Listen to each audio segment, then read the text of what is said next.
house. Sobra, kasi mag-Christmas na. Ang daming ganap.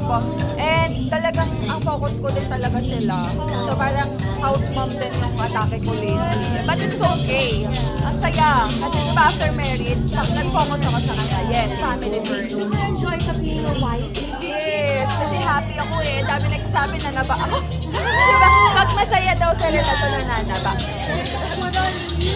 Thank you po. Thank you so much. Papasok ka ba sa haunted house sa Zainab? Feel mo ba magsasurvive? Sa horror house, sigaw-sigaw lang ako. Pero kaya naman. Basta may kasama ako ha. Sino? Daddy Ray.